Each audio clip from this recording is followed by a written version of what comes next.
Good evening, everyone. Welcome to another online session. So it is actually webinar number 3. Tonight we are going to discuss or to talk about a very urgent and interesting topic, because of the COVID and all these crazy things going on in the world. So we'll focus on how to engage students and learners online, how to keep them engaged. So this is challenging for most of the for teachers, especially the ones who are not, good with technology. So I'm happy to welcome Nicholas Peachey. Hi, Nicholas. Hi, good evening. So as I said, we'll talk about how to engage or engaging students in the remote classroom. Because this is an important topic, and because also it's very hard to do this, because important elements of this course are not missing and are very hard to detect in this in the online environment. So Nicholas will talk about this and about different strategies and ways to do it online. So welcome to everyone, Academy Nicholas again, and feel free to to share your presentation and talk about your ideas. Thank you. Sure.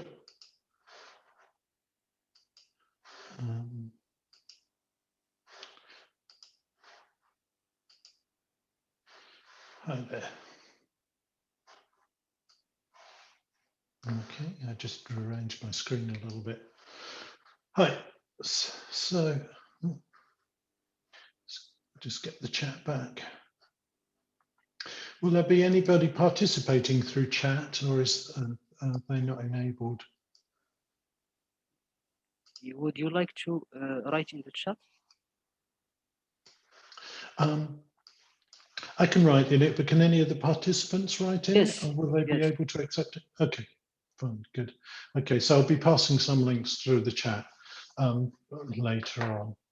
So this session is on engaging students in the remote classroom. My name's Nik Peachey, and this is just a little bit of information about me. At the end of the session, I'll pass a link to you which has all of the slides from the presentation, so you'll be able to go back through these. And there are links along the bottom of this slide to my different social media presences. So if you want to go and see the things that I share on social media for free, you can just sort of go through and click along those. And if you want to follow them, by all means do. I'm Nik Peachey. I have a number of roles. I work as Director of Pedagogy at PeacheyPublications, where we publish digital materials specifically for the remote classroom. I also work as an online course designer for a number of companies, among them British Council, Eton College, King's College Online, and in 2012 I won the British Council's Innovation Awards for an online course I developed for Bell Educational Services. I'm also an author myself. I write for most of the big ELT publishers in the UK, and I've written a number of books and materials. And in 2016, my book, Digital Video, won the 2016 Innovation Award for Teacher Resources.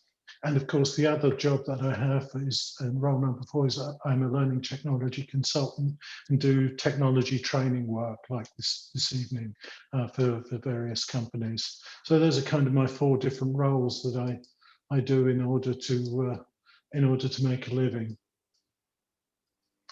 Like most teachers, we have more than one job most of the time.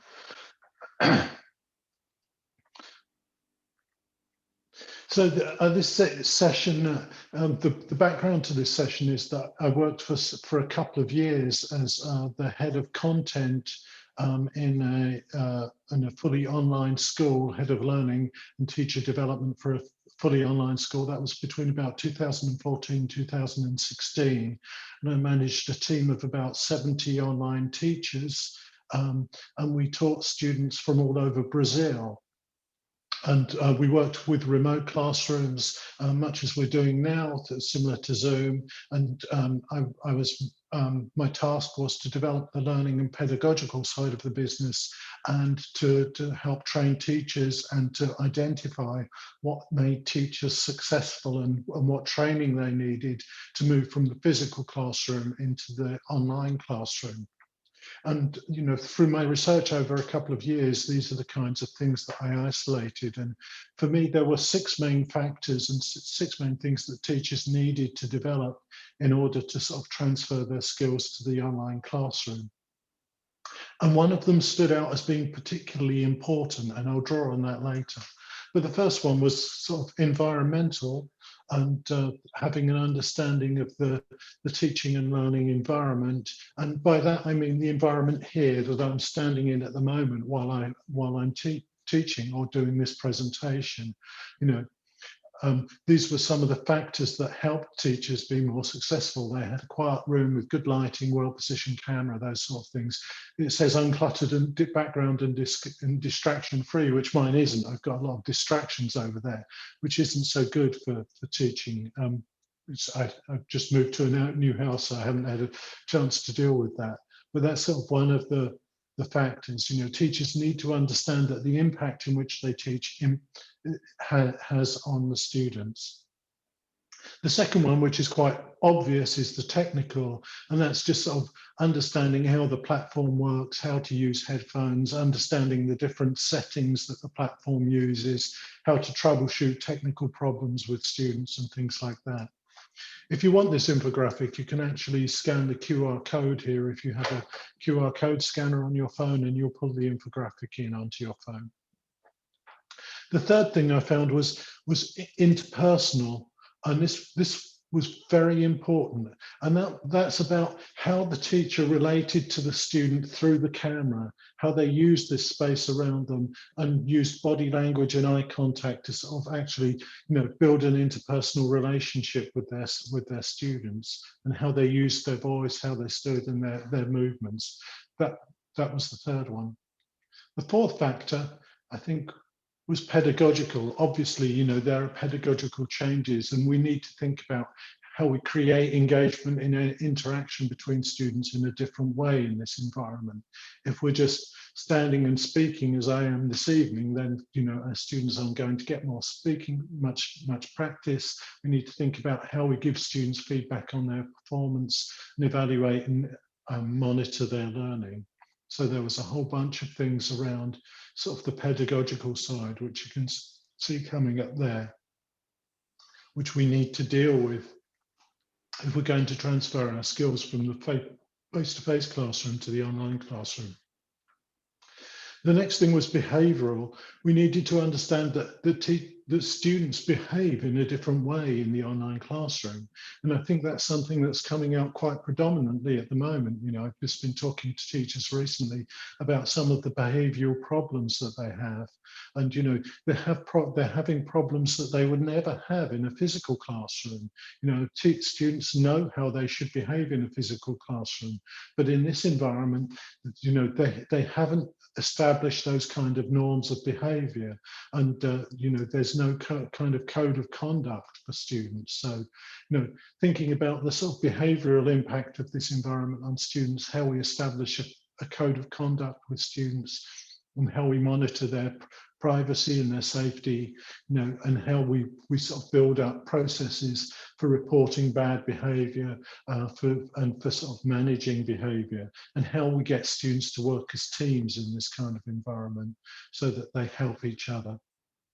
The last of those 6 factors was the motivational factor. And, you know, remote learning has a huge impact on motivation and how we motivate students. You know, they're much less motivated by their peers than they would be if they were coming to a physical classroom. You know, a student who comes into a physical classroom can understand how they're developing and progressing by comparing themselves to their peers. They can get peer support. They can understand when someone else is struggling or they're struggling too, or help them. But, you know, they're very isolated as online learners and remote learners. And we need to think about sort of providing some of these things, you know, like mapping out learning goals and setting learning goals and helping them to recognize that they're making achievements, you know, whether it's, you know, through tutorials or having portfolios that show their progress. You know, all of these things are very important to helping them develop. Excuse me. One of these things, out of these 6 things, one of them really stood out remarkably for students in what they perceived as being a good teacher. And I'll just give you a couple of minutes. Think about which of the 6 you think it is.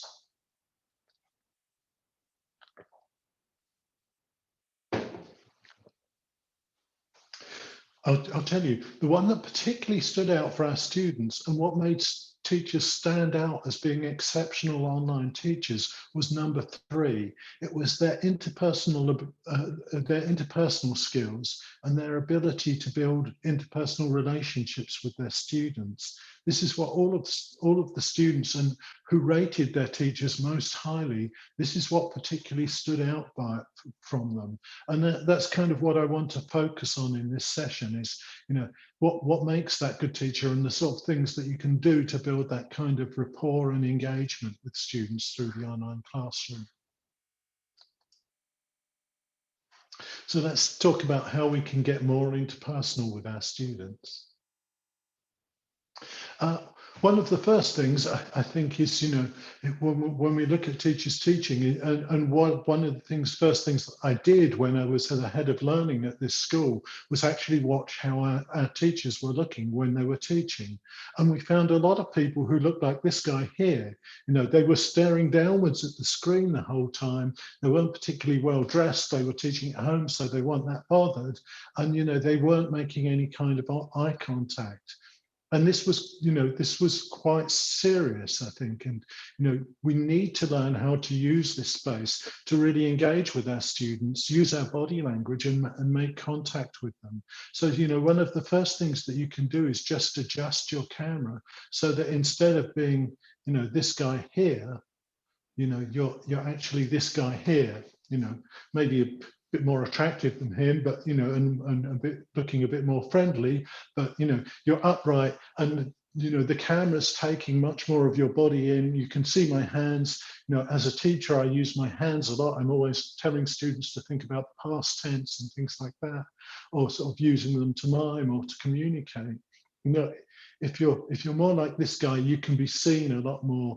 You can make eye contact and you build a better relationship with your students than this guy who's sitting down just looking at his screen and kind of ignoring the camera. You know, and I think we need to be much more aware of the camera in order to engage our students.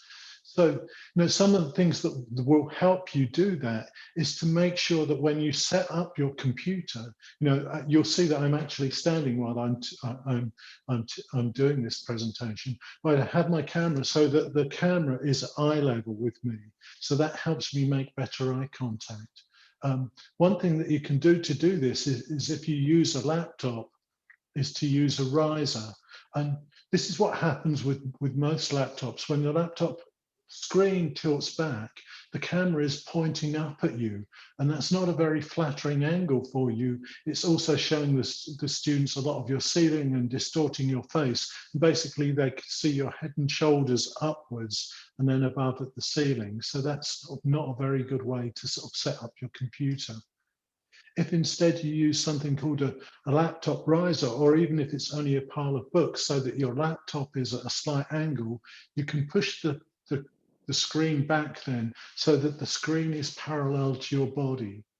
If you have the screen parallel to your body and the camera eye level, you'll be capturing much more of your body within the camera focus and within the lens there. And you'll be able to use much more gesture and you'll be able to make better eye contact with your students. So that's one of the first important things that you can try.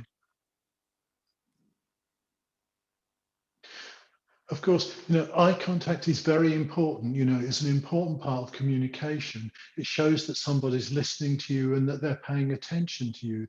So, you know, be sure if you're doing a lesson that you're looking at the camera, not reading from the screen if possible. And there's a trick that I have to do this, especially if you're working in Zoom. You have this kind of monitor where you can see yourself. It naturally appears either at the side or at the bottom, but if you drag it up to the top of your screen, as you can see in my screenshot, when you watch yourself and monitor your body language, you're automatically looking at the top of the screen, which is below your webcam. So it helps you to make better eye contact when you're looking at yourself. So you can see what you're doing with your hands. You can see if your distance from the camera is good, and it still looks like you're making eye contact with your students. So that's very important. The other thing that I find is very important is distance, and you can start working with the distance, especially if you're standing up as I am. You know, I can move in closely to my students and I can reprimand them and say, hey, you're not listening to me, or I can move back and you know, give instructions, or they can see what my body language and how I'm using my hands. I can also move out of the screen, so which takes pressure off them. So now they don't feel so much like they're being monitored. So if I want them to talk about something in pairs, it feels more like they have some privacy and I'm not there. So standing up while you're teaching and being able to move about gives you the ability to sort of play with the distance that you are from your students, and you know, and actually manipulate that. And that's something that we do naturally in the classroom. If you think about your classroom teaching, you don't normally, or I don't normally stay in the same place. I would be moving about at different times, you know, whether I want to monitor my students or whether I want to give them some distance from me. So standing up and moving around gives you that ability, and that can help to make, you know, your teaching more engaging. You know, as well as, of course, you know, your distance, use your body language. You can use facial expressions, you can mime a bit, you know, and use proximity in space and proximity from the camera. Another important thing is the headset that you use. You know, if you can, you know, use a headset that has a microphone built in, because this will give you better sound for your students, and make sure your students do that too. If you use speakers that are built into your laptop, you're more likely to start shouting at the computer, or if you're using a microphone that's built into your laptop. Teachers who do that have a tendency to sort of shout and raise their voice, and that can make it much harder for students to listen to. If you're shouting at someone if someone's shouting at you for an hour, you know, that's not a pleasant experience. So use a good microphone on a headset if you can, and then you can use your voice at different levels. You don't have to shout all the time. You can actually whisper some of the time, because the microphone should do the work for you. Or you can talk very loudly when you want to. You know, play with the dynamics of your voice and think about how you use your voice. This is something that, again, that we do naturally in the physical classroom. You know, we project at different times, and we have a soft voice at different times. So, you know, knowing how to use the microphone in that way can really help. You know, and that's what this slide's about. You know, you don't need to speak so loudly in an online classroom. You have this wonderful ability actually in the online classroom to mute your students. That's something you can never do in the physical classroom. You know, when all those students are shouting and you're trying to get their attention, you know, and you have to raise your voice, you don't have to do that here. You can just press a button and mute them, so you can speak as softly as you like, and you know, they'll still be able to hear you. So think about how you use your voice and the timbre of your voice. I've got a quick questionnaire for you to do. I'm not sure if you can do this. I'll pass a link through the chat for this. So there's a link there in the chat, and I'll just go back to it. And I'll put up a QR code here as well. How do your students feel about using the webcam? That's my question. So if you've got a mobile phone, you can scan that QR code and you can enter your answer, or you can go to the chat, and in the chat there's a link to this. And just the quick question is, how do your students feel when they're using the webcam? I'll give you a couple of minutes to sort of think about that and answer it while I get some water.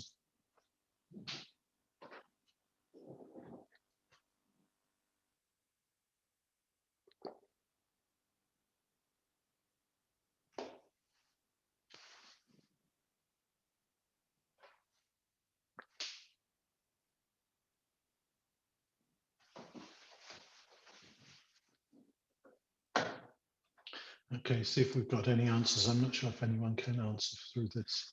Okay, so most students, I found from teachers that a lot of students are very reluctant to use the webcam. I don't know if this is the case with your students, but many students are quite reluctant to use it. And there are many reasons for this. It could be to do with the background, or there are lots of different things behind them that they don't want people to see, or it could be that they're self-conscious about being on the screen. But enabling students to use the webcam and teaching them how to use it is a very important part of learning to communicate in this environment. And so what I'd like to share with you is some activities that you can use to try and encourage students to use the webcam a little bit more and to be a bit more familiar with it and happier to use it. So the first one, is show and tell, and this is an activity that you can demonstrate to them yourself first. Just find an object that has some kind of personal value for you and show it to your students. I'll start with, as I've got in the photograph, this is something that I always have around with me. You can see it there. And it's a little glass snail. And I've had this for many, many years, and I always keep it close to my desk. And this snail, it's made of glass, and I haven't managed to break it yet. But this snail was given to me by my oldest daughter, and it was the very first Father's Day present that she ever bought for me. So that's why I keep it close to me. So that's very special. You see, it's got this little transparent green shell. And there it is. So I collect that, and I keep that here with some of my other special trinkets. So that's something that's special for me. So I'd start, if I was doing this activity, I'd start by demonstrating it myself, and then nominate students to find something that's close by to their desk, show it to everybody, and tell them about it.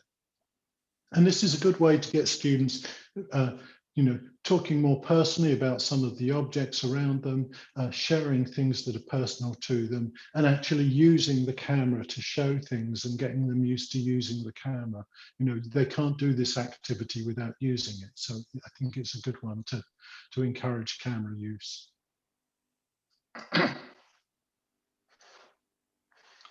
Another activity that I like a lot that's very good for revising vocabulary is an activity called the magic object. And what I do is this: I show students my hands like this, and I ask them, what do they think is inside my hands? So I get lots of suggestions from them, and they try and guess. Usually they think it's something quite small.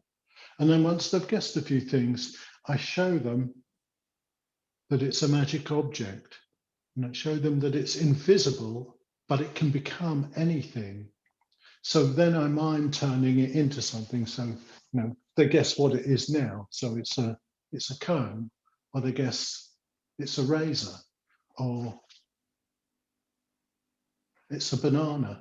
And then once they've guessed a few things, I actually pass it to one of the students through the camera, and I ask them to take it.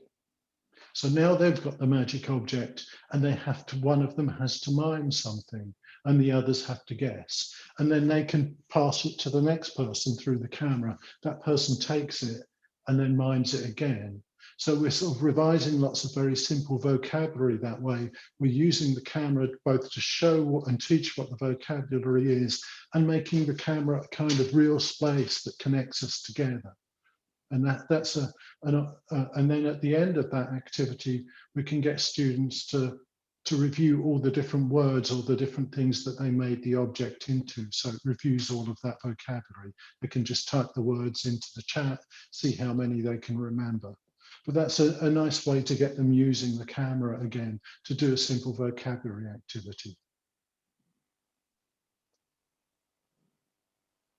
Another simple activity that I like, and which is very important for communication, is mirroring, and mirroring of body language. Mirroring of body language is a very important part of building trust. It's something that we naturally do when we like people. We start to mirror their body language when we're talking to them. And so this is something that you can get your students to practice. So I sort of start talking to my students and ask them to copy my body language as I do it. and do the same things that I do while I'm talking. And I can sort of fold and unfold my arms, scratch my head, lean on one elbow, and I get my students to copy that. And then I make it one of my students' turns, or you can put them into groups and you can get one to lead and do the talking and the others have to copy. But this is something we do subconsciously, and it makes the other person feel much more comfortable. If we're mirroring somebody's body language, they feel that we trust them and we're identifying to them and we're being similar to them. So it's a very good way of teaching good communication skills. It's an important part of communication. So that's something we can practice using the webcam.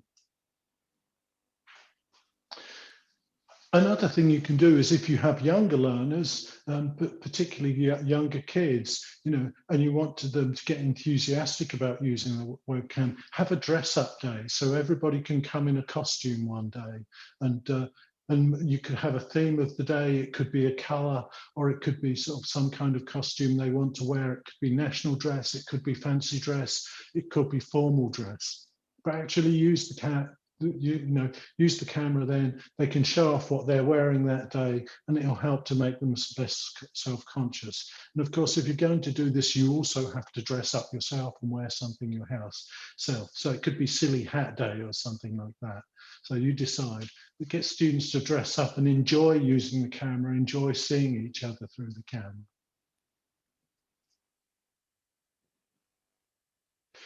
Another important part of learning how to use the camera is thinking how it conveys attitude. Often, one of the things that I did when I was watching teachers do their teaching is often the teacher actually looked bored during the lesson, which was really, really a negative thing to project to students. If you're working in this kind of environment, you have to remember that people can see you, and subconsciously they interpret your attitude through your gestures and through your body language. So actually get students to sort of think about what does each of these body languages convey? What am I conveying in each of these images?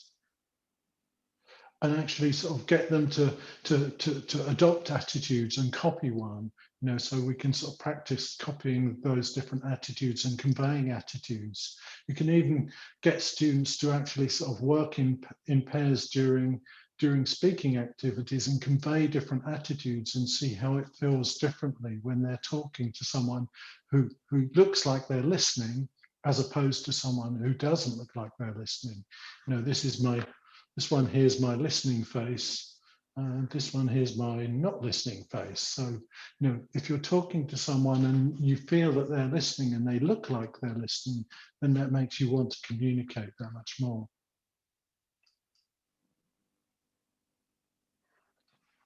Another thing that it can do with students, if they're particularly self-conscious or if they're very young, is use puppets or get them to make puppets to use in this environment. Particularly with young learners, if they don't want to appear on the camera or they're particularly shy, they can have a puppet to do the talking instead.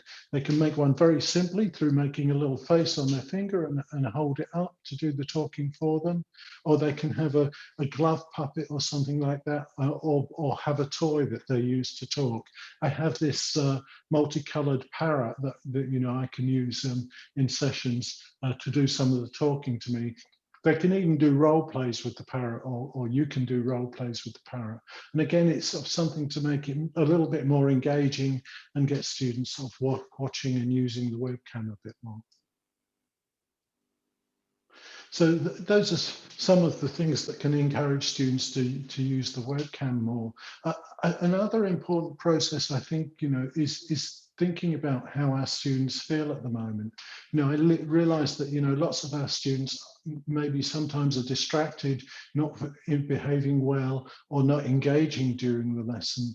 But I think it's important to sort of also have some empathy for them and think about how they're feeling. So this is a kind of empathy mapping exercise that you can do with your do with other teachers in your school to think about how students are feeling and empathize with them a little more.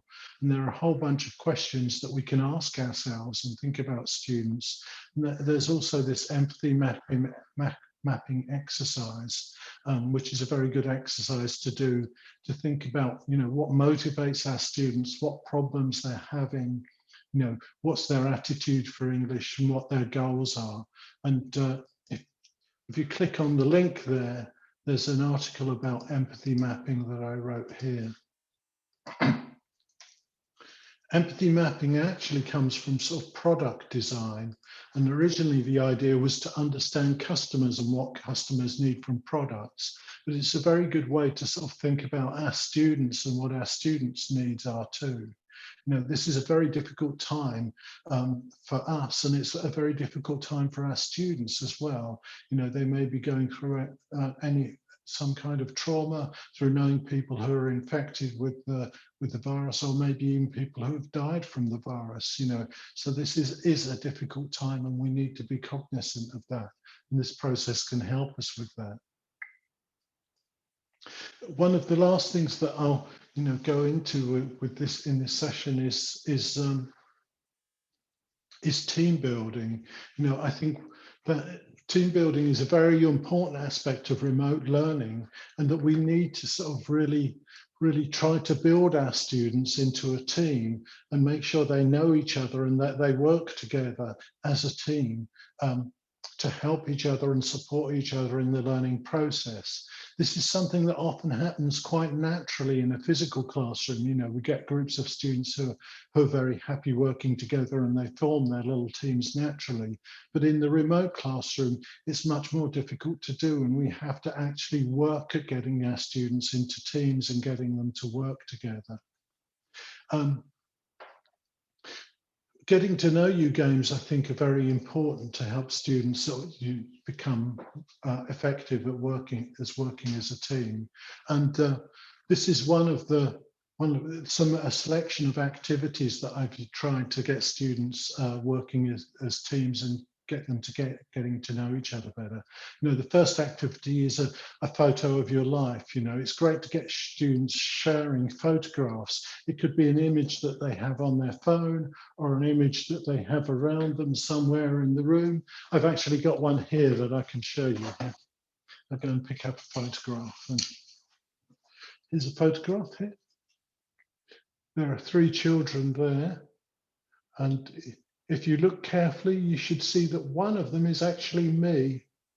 I'm the one with the red jumper, and that's when I was 4 years old, and that's my brother and my sister with me, my older brother and my older sister. And that was the first time I remember having my photograph taken. The photograph was actually taken at my brother and sister's school. I hadn't started school at that time. I was still 4 years old, so I was too young to go to school. But I got dressed up that day and I went into school, into my brother and sister's school, and I had to wear my bow tie. And I can still remember that day, and sitting in front of the canvas and having my photograph taken. So getting students to share a photograph like that, an image from around their room, can help them share something personal about themselves and help build their relationship with you and the other students, or you sharing something like that. One of the other things you can do is give people a peek into your home, or get students to share something about each other's home. They could even if they have a laptop that they can pick up and carry around, they can carry it around the house and show different things around the house. So each person can take it in turns to show their home or a room from their home if they want to. And that kind of makes it kind of sort of demystifies this process of where you are. I can show you, here's my mantelpiece and some of my books that are over here and things like that. I have a big computer, so I'm not going to pick it up and carry it around and show you the whole house, but I could turn it around if it wasn't so dark and show some things. There's also a game called a personal facts guessing game. So if you collect, you get two or three personal facts about yourself, make 2 of them true and 1 of them false, tell your students what the facts are, and then get them to ask you questions to find out which one is the false one. And then they can you model that, and they can also do that. Excuse me.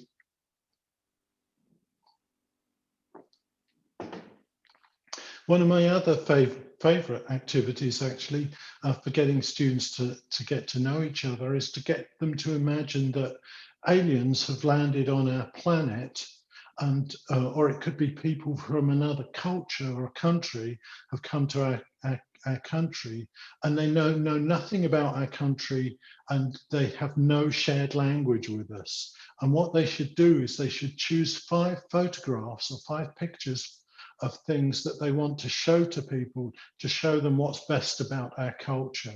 So you get the students working together to think about what those 5 photographs would be and what they would show people from a totally alien culture, so that they could understand our culture and what's best about it. And that kind of thing gets them talking about what things they value most in their life and what things are most important to them about our culture. So those are some very useful getting to know you games. If you're going to put your students into teams, and create teams within your class, which I think is a good idea, make sure they have team names, they can choose a team mascot and choose who's their team leader. And I think, it's important for them to choose team roles as well. So there could be different roles that they choose as within their team. So one of them could be the leader, one of them could be the person who does research, one of them could be the grammar expert, one could be the vocabulary person. So choose roles for them and get them to work as teams, having different roles within their teams. Try and get them to decide what those roles will be for themselves as well. Teams, building teams is quite complex as well. They don't sort of just happen instantly. So there, if you can find some team building games, to help them, then that's a good idea. This is an example of a team building game called the Desert Island. And in this game, students imagine, you put them in a team, and they imagine they're on a desert island. They've been shipwrecked on a desert island. And so the first thing they do is think about 8 items that they would take with them to the desert island. So they decide on those things together. Then they think about what things they'd need to do on the island. So, they'd need to find water, they'd need to hunt for food, they'd need to build a fire, they'd need to build a shelter. So they think about those things and then decide who would do them, who would be the person to build the fire, who would be the best person to go and look for water. And by doing these things, they start to figure out what their roles are within the team and what things they're good at, and what things their friends are good at. And then there's a kind of reflection activity, so they can reflect on the teamwork activity and think about the roles that they took on and how they, overcame the problems within the team. So that's a way of building teams within your students. One of the other important factors I find is socialization, and making sure, you give students time to socialize together. That's one thing that I think they really miss through learning remotely. Students, when they come into our schools or when they come into our universities, one of the reasons they enjoy it is because they get to meet their friends and they get to share time with their friends. They have a chat, they gossip a bit, they talk about what they've been doing at the weekend or what they're going to do next weekend. And that's something that doesn't happen in the remote classroom unless we give them time to do that. So I think it's quite important to incorporate some socialization time, so that maybe have a break of 5 minutes in the middle where students can just go to breakout rooms where you're not there and they can just have a chat together. Or maybe they can come early or stay a bit late to talk together. That socialization is very important. And I think it's, one of the things that a lot of us really miss through being in these situations where we're in lockdown and we're not getting to see other people. People are social beings. We miss that socialization, and it's important to incorporate that. Here there are sort of some examples of games for building teams and socialization as well. So if you want to check that out later, that may well help you.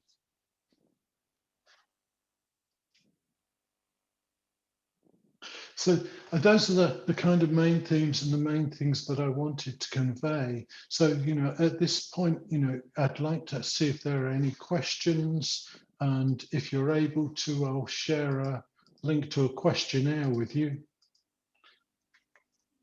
so that you can either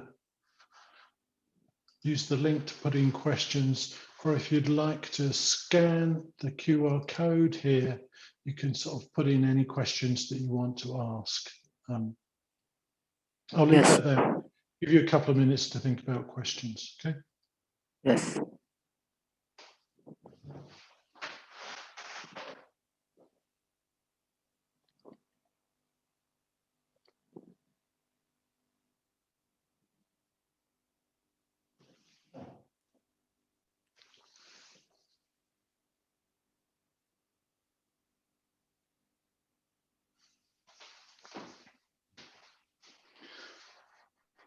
So we will wait for some minutes for questions from the audience.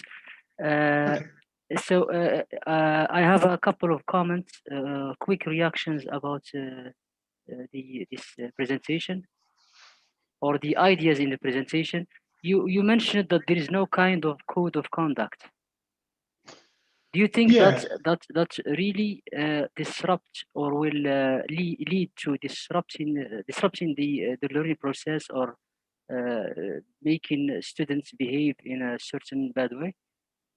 Yeah, I think it does, and that's the reports that I'm getting from a lot of teachers, because, one thing I think it's very important to establish a code of conduct for the remote classroom. And a lot of reports that I'm getting from teachers say that, students are misbehaving, they're sharing links with friends and inviting friends along to the class. Some teachers have told me that they've actually been muted by students. Some aren't doing work when they're put into breakout rooms because they feel that they're not monitored. And there are lots of these kind of behavioral problems that can come from this kind of classroom, especially if you want to get students interacting and working autonomously. So I think one of the things that I think it's important to do is establish your own code of conduct quite quickly and get students to sort of actually decide, what things are and are not acceptable in this kind of environment. For example, one of the problems with students having their webcam on is some students don't like other students taking screenshots or taking pictures of them, which is one thing that's been happening. Some students have remarked that they've found pictures of themselves on social media and with comments and things like that. So, I think we need to assert and establish a new code of conduct for what is and what isn't suitable behavior in this kind of environment, because I think some students just don't know or don't realize that what they're doing is disruptive or is unsuitable. Yes, and you mentioned pictures and cameras. One of the obstacles, and you actually asked this question at the very beginning of the session. One of the obstacles or the challenges faced by teachers is the fact that some students are self-conscious. They don't, especially girls. They don't want to share their pictures. They don't want to share their cameras. Do you think the face or the facial expressions are an integral part in the teaching and learning process? Because if the teacher or the online instructor keep looking at the screen without pictures, this will make it hard for him, right? Yeah, I think, I mean, I've got my screen here and I can see what I'm teaching, and I've also got my webcam on and I can look at the webcam because of where it's placed. But I think, this ability to see someone is a very important part of communication. We know from research that something like 70% of communication comes through the visual element, through, what you can interpret from people, through facial expression, through attitude, through body language and proximity. So those things are sort of very important. And if our students aren't using the webcam, then it's going to be very hard for them to sort of develop those effective communication skills. And I think, this self-consciousness is a problem, but I think it's something that we can overcome if we're working through it, if we're modeling, appropriate behavior ourselves and our use of the webcam, and if we have a code of conduct so that our students know that they're protected when they're in the classroom, if they know that, then the other students aren't allowed to take photographs of them during, or screenshots of them during the lesson, and that, that can be traced and tracked, and, that there's a process of reporting and a process of, of enforcement of that code of conduct, then, students will feel safer to put their cameras on. At the moment, they're turning their cameras on and they don't know what could happen. Whereas, if they know what can happen and they know what the consequences are if somebody's harassing them in some way, then they're going to feel much safer about doing that, and a bit less self-conscious. And of course, if we're using the camera in an appropriate way ourselves too. I noticed something, Nicholas. You are modeling the perfect online instructor. So you are standing up, using your hands, and using your facial expressions, your body attitude. So this is important for motivating students. On the other hand, I am not a good example of the online instructor. I am sitting on the chair, just talking. Well, I'm here to just sort of, deliver a presentation, whereas your posture and the way you're set up is appropriate for what you're doing at the moment. So, I think that's fine. Actually, your position isn't that bad. It looks like you're a kind of newsreader or a news presenter. So that's quite good. And you've obviously got the screen parallel to you. So, because it's not pointing up at your ceiling or something like that. So, you're doing quite well, I think, and appropriately. But, when I'm teaching, if I'm teaching in a classroom, I definitely have to stand up. I can't do it sitting down. And I like to move around. I like to use my hands. So for me, this is much more comfortable, and it makes me feel much more dynamic and energetic. I mean, the other side of this, of course, is, that, sitting at a desk for 8 hours every day, or however many hours you're sitting teaching, is actually very unhealthy.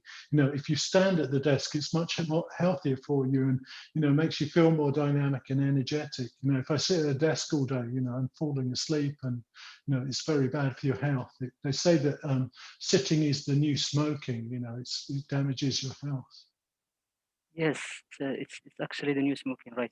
So you mentioned two things. You mentioned the choosing roles for students, and also you mentioned socialization. Yeah. I am not aware of the first one.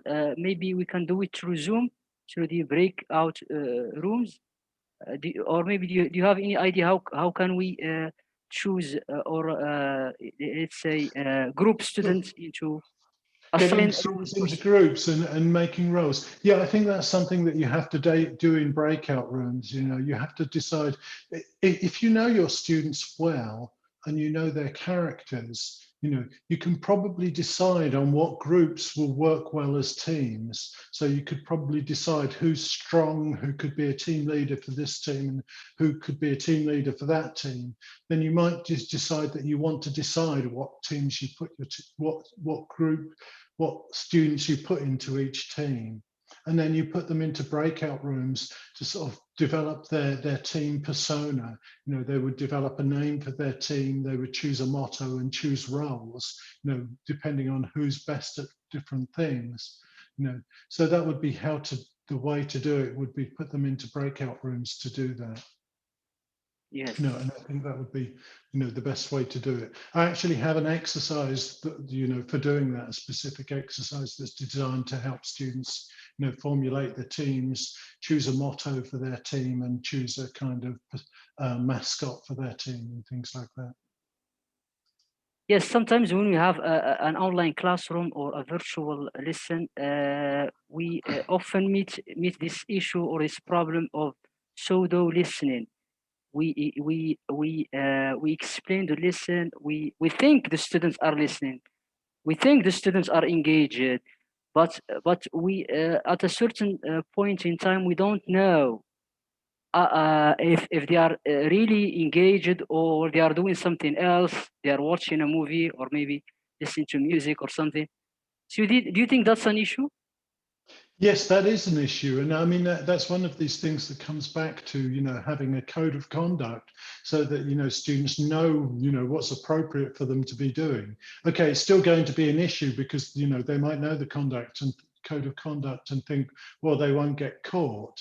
But I think if you're getting students to do things and getting them into breakout rooms to work on tasks together, and they're tasks that have an outcome that they have to show to you, then I think that's a much stronger way of making sure they're engaged in the lesson. If it's just you talking all the time, then it's very easy for them to switch off and watch something else while it's happening.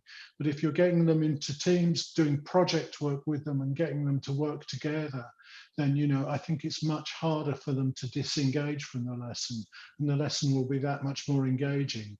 If they're doing research tasks together, or they're doing a project together where they have to produce something, or they're doing, a speaking activity where they have to produce something at the end as a result of their interaction, those kind of things work much better.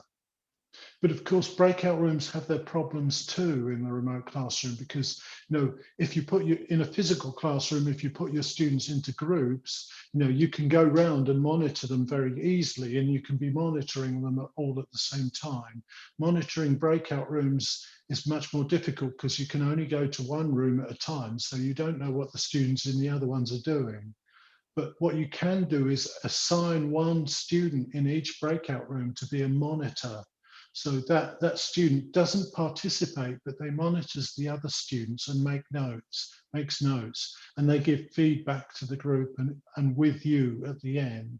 So you kind of, in a way, you kind of delegate the monitoring to one of the students within the group, and that can help to sort of ensure that, breakout rooms stay on task and the students keep doing things. Yes. So Nuha, do you have any comments about this? Maybe you can share your experience. Well, there's something I was wondering about. Some students during an online class get some background help from their parents. Is this a good thing or a bad thing? Yeah. It's really difficult to say. Personally, I would think that, in terms of the privacy of other students, it's better if the parents aren't there.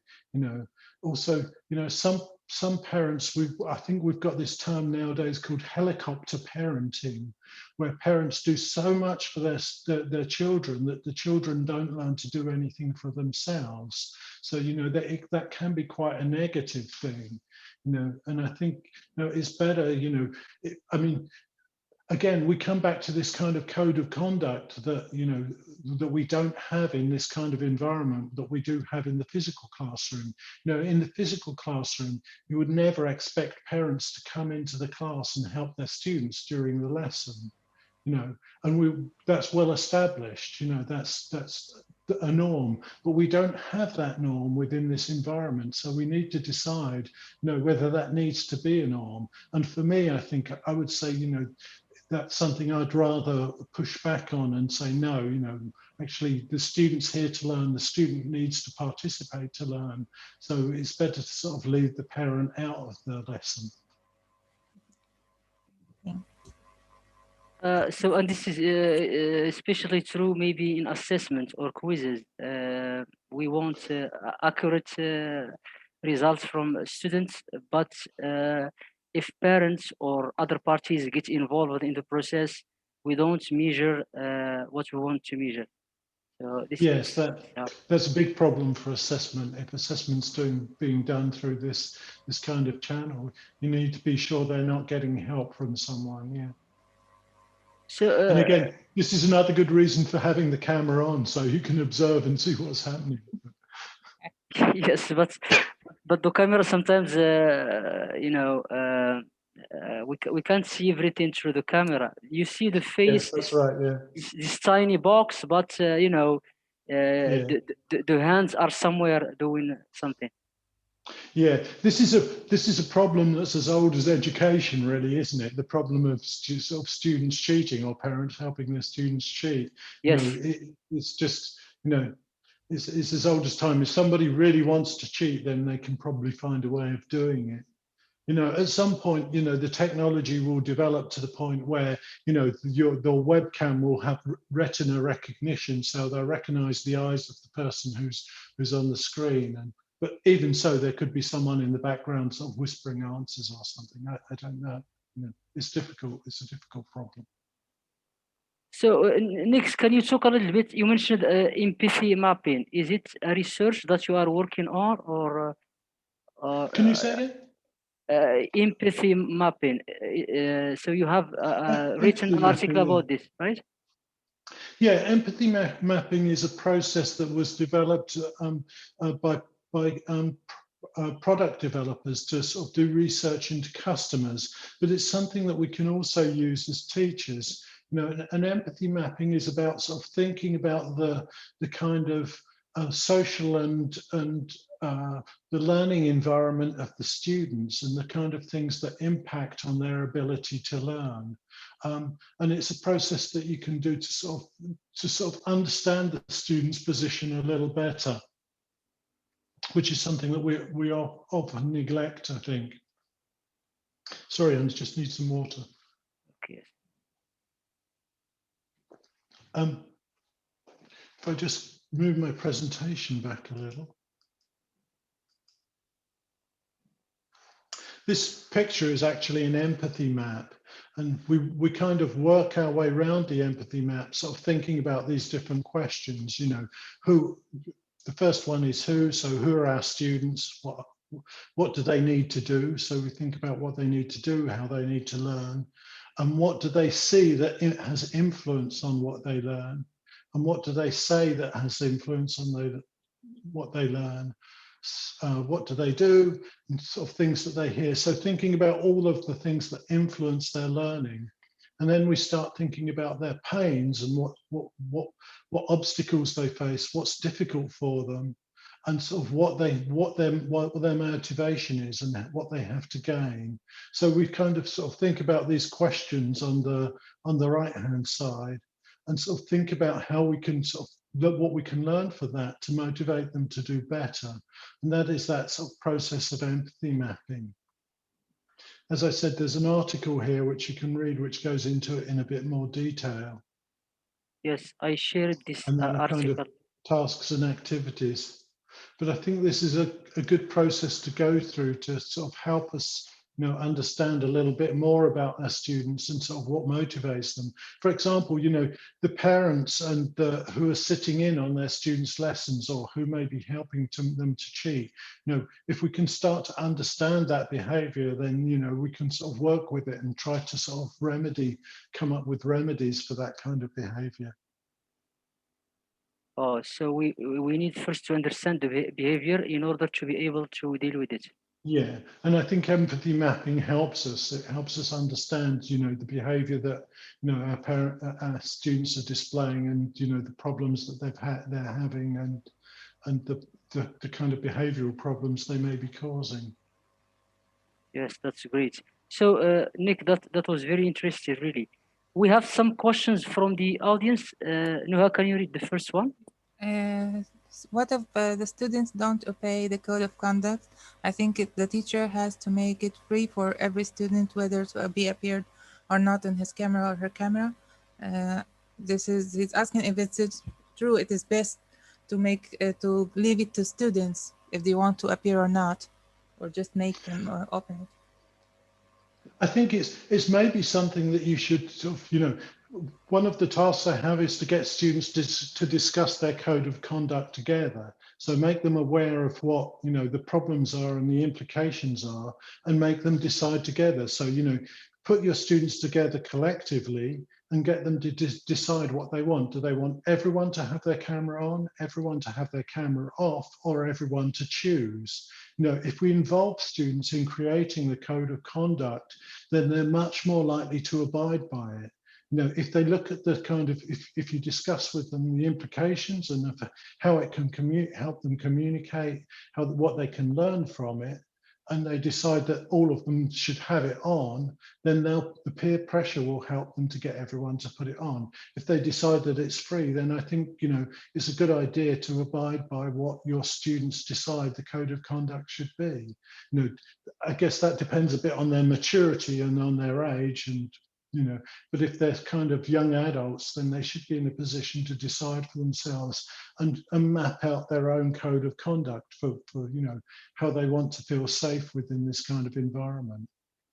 But I think, you know, one of the keys to getting them to turn it on is to sort of make sure that they feel safe, you know, with the camera on, and that they know that, you know, they're protected in some way, and there are a set of rules that guide how the camera should be used, and that the teacher will sort of use it in a way and teach them to use it in a way that's appropriate to good communication.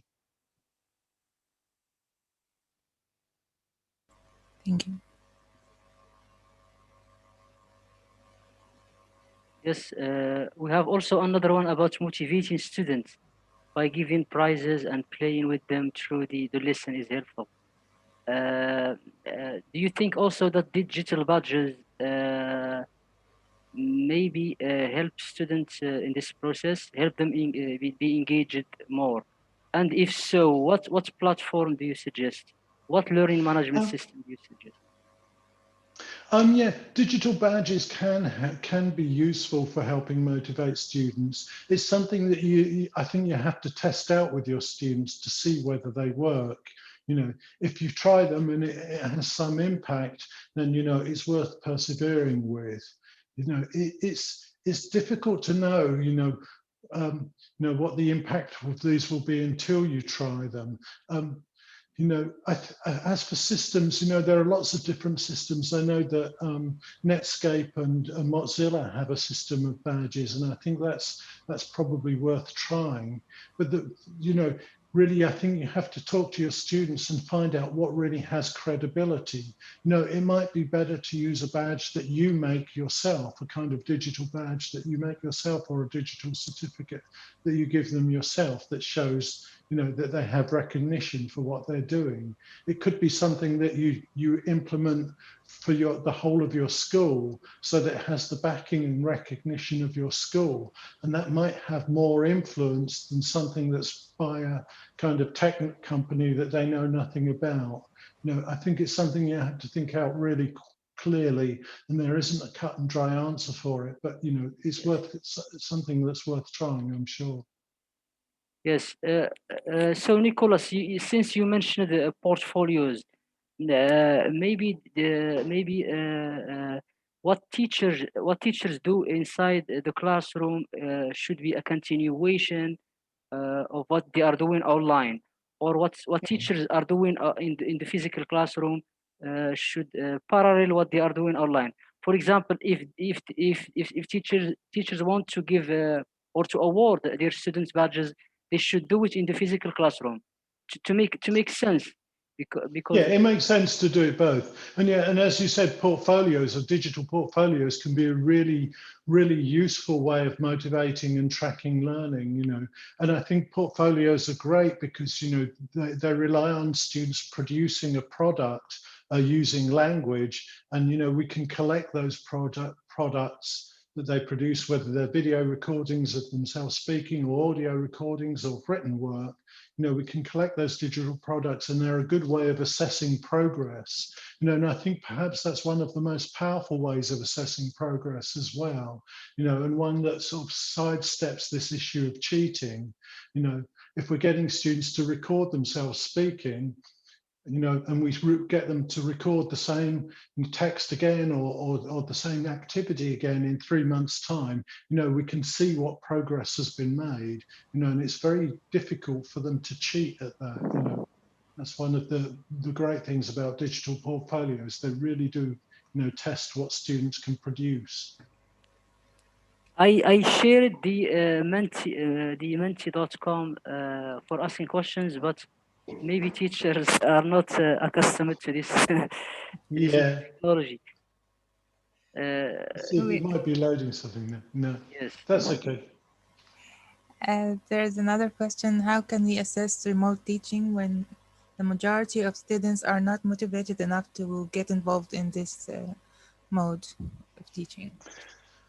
Yeah, I mean, that's difficult. I mean, you know, it really depends on what the teaching environment is. That's a difficult question to answer, you know, and it depends on what the age group of the students are. You know, I guess, you know, assessing students through portfolios is a good way to do it if you have to assess students. But if students aren't turning up, aren't coming to the classes, then, you know, then there's very little that you can do about that. You know, I mean, the best thing that we can do is make it as rewarding and as motivating as we can for the students who do come along, and you know, try to do the thing that we do best as teachers, only in this environment. You know, I think that the same is true of the classroom. You can only teach the students that come to class. You know, the ones that don't are much more difficult to deal with. That's, you know, again, that's one of those ageless problems. It's not a new problem. Yes. So, Nicholas, thank you so much for sharing your interesting ideas and your experiences with us. We really learned a lot from today's presentation, and hopefully we can have you in another future session in another topic. So, do you have any future projects, any articles, any books, any? I have a book that I've just finished. This is a book on building activities for remote learning, and it's just been published today, actually. Great. I'll share a link to it with you. I'll share the link through the chat. If you want to get a copy of the book, go follow the link, click on Buy Now, and you can get a half-price copy. You can get 50% discount by using this coupon code. So you go to this page here, you click on Buy Now, put in your details, and here where it says Add Coupon, if you type in Teams, that will reduce the price by 50%, so half the price for you. So if you're interested in getting a book, and this is a book. So we should type the code inside this little box Yeah. to get the discount, right? Yeah, okay. That's right. And that's a book. It has the team building activities for the remote classroom. So it's got about 20 or 30 different activities. They're designed using HTML5 to work in the remote classroom, and you know, a few chapters of advice and things like that. So if you want a book that can help you teach and help build teams in the remote classroom, give that a try, and I hope you enjoy it. Last thing is, this is the QR code for the presentation if you want to grab the presentation, or I'll put the link to the presentation in chat as well. Thank you. So that's the link to the presentation, and you can go back through it, and all of these things are kind of live. You can see it exactly as it is now. So if you want to check up on any of these activities or tasks that I showed you, or follow up on any of the links, you can just sort of get the presentation and click through those. Okay, so thank you very much for spending your Friday evening with me and listening, and good luck with your teaching. I hope that's been useful and that it helps a little bit.